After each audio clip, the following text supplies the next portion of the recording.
And now, once again, Richard Thomas. Welcome back. Our next story came to us through our recent campaign, America's Search for Miracles. Kathy Bennett of Holt, Michigan, sent us a letter about the miraculous chain of events that helped save her father's life. And she followed up her letter with a 23-page description of what happened that day. All I can add is this: if you've even wondered whether prayers are answered, there's one man who believes he wouldn't be alive today if that weren't true.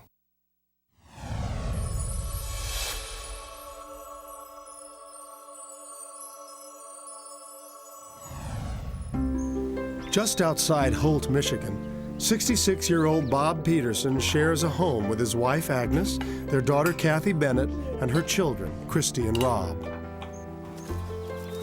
Bob operates a small horse farm on his 60-acre ranch.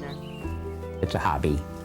My family loves them, and I think the least I can do is provide a place for them to have them. In the colder months of the year, Bob feeds his horses using giant hay bales. We put them out into the pasture, and we have the horses, and they can go to them, and they can eat when they want. The bales are 5 feet in diameter and 5 feet long, and they weigh approximately 1,250 pounds. And you have to have heavy equipment to move them around. That's what Bob was doing late on the afternoon of March 17, 1998, when he ran into a problem on a stretch of muddy road. When it's slippery, you raise the bucket just a little bit, and it throws a little more weight on the back tires. It gives you a little more traction. It also blocked his view of a large stone lying in the road. The tractor was thrown off course, and as Bob struggled to control it, he pushed against the hydraulic lift control. The bucket shot up to its maximum height of 13 feet. The bale broke loose. It came down on me just like a chunk of cement. Absolutely no give, nothing, and I was just totally smashed under this bale of hay.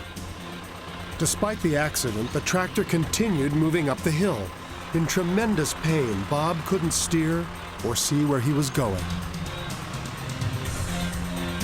I knew I had to somehow stop that tractor from continuing up the hill because it could easily tip over.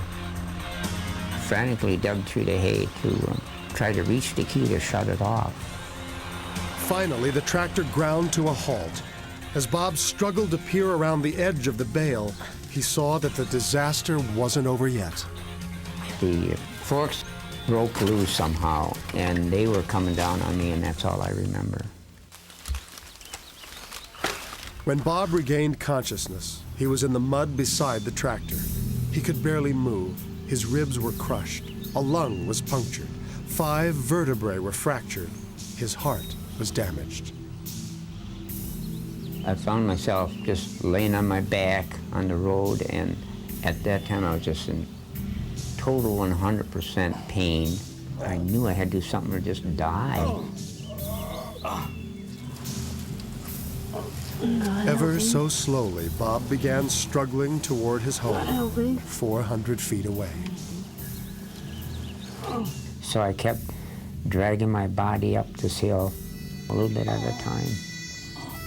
Maybe 3-4 inches at one time, and then maybe 6 inches at the other time, and maybe just a couple inches the next time. God help me. My arms were so sore I couldn't even feel them. You know, they were just past pain. I just couldn't quit. You had to do it, hurt or no hurt. You know, I just had to keep dragging. After struggling for over half an hour, Bob realized he would never make it alone. No help had come, and no one had seen me. And every move was causing unbearable pain. Bob Peterson was dying. Only a miracle could save him now.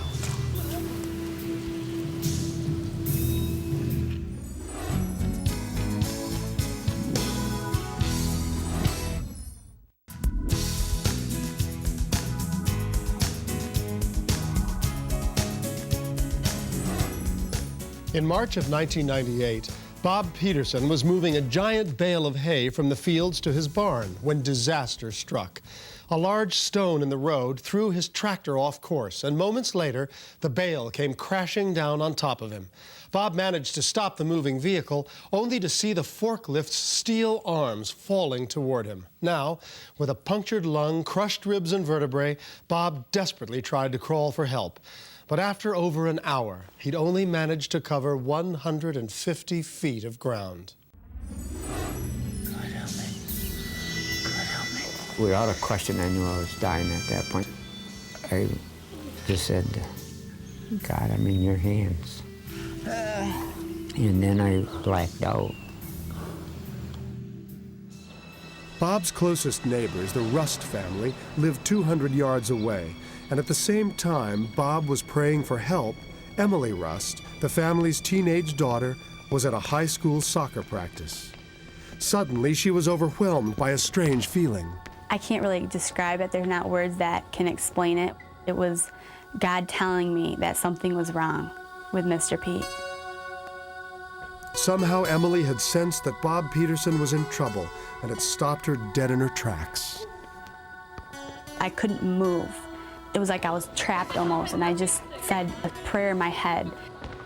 And I was so focused and overwhelmed in prayer that I didn't watch the ball, and I got hit with the ball.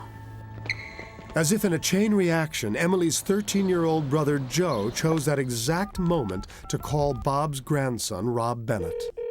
Hello? Hi, Rob. Hey, what's up? Want to come and play video games with me? Sure, I'll be right over. As Rob headed down the driveway, something caused him to pause.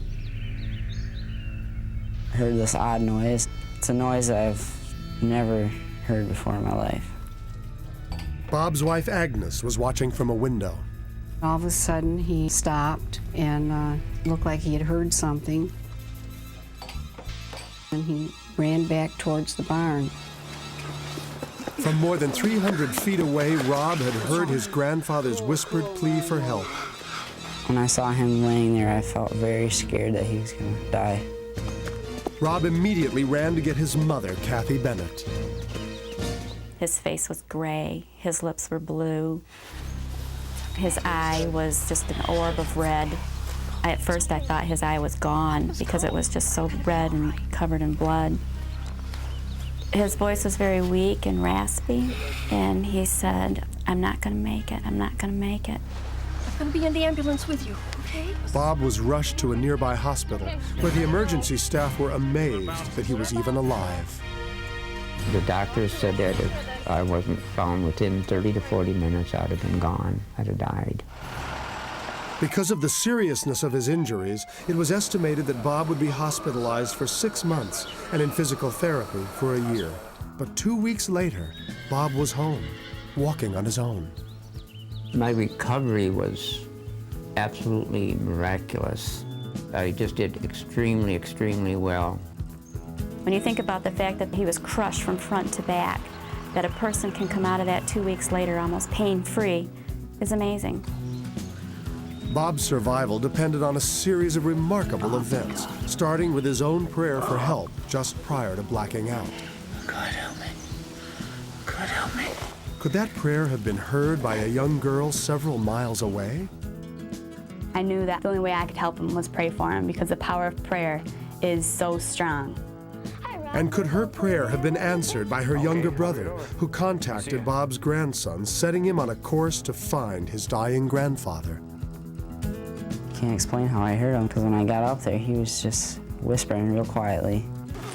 They say that even a whispered prayer can be heard and answered, and Bob Peterson's family believes that this is true.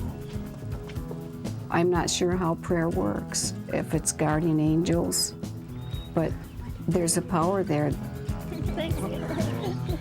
I think there's power in prayer, and I really feel that the power of prayer pulled me out. No question about it.